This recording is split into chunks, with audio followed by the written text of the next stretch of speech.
Friends, welcome to Sai Papi Kitchen. Today என்ன lunch மெனுன்னு பாப்போம் வாங்க. லஞ்ச் சுட சுட சாதங்க. சுட சுட சாதம்.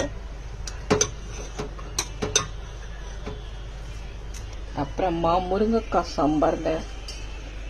நல்ல வாசமா முருங்கைக்காய் சாம்பார். என் பொண்ணுக்கு இந்த சாம்பார்னா ரொம்ப ரொம்ப பிடிக்குங்க.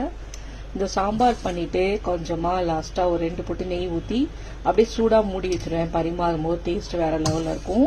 இந்த சாம்பார் மட்டும் நெய் ஊற்றி என் பொண்ணுக்கு உருண்டை பிடிச்சி கொடுத்தா ரொம்ப பிடிக்கும், சாப்பிடுவா. ஸ்கூலுக்கு எடுத்துட்டு போயிடுவா. வீட்டிலலாம் இருந்தா உருண்டை பிடிச்சி கொடுக்கணும். இந்த சாம்பார் ரொம்ப பிடிக்கும் அவளுக்கு. முருங்கைக்காய் சாம்பார், வெறும் முருங்கைக்காயை போட்டு சாம்பாருங்க.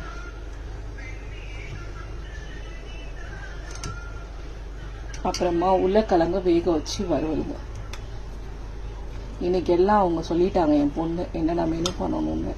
அவளுக்கு பிடிச்சதா உருளைக்கிழங்கு வேக வச்சு வறுவலுங்க. அப்புறம் புதினா துவையல், இதுவும் அவளுக்கு ரொம்ப பிடிக்கும். புதினா துவையல், புதினா சட்னி எல்லாமே ரொம்ப பிடிக்கும்.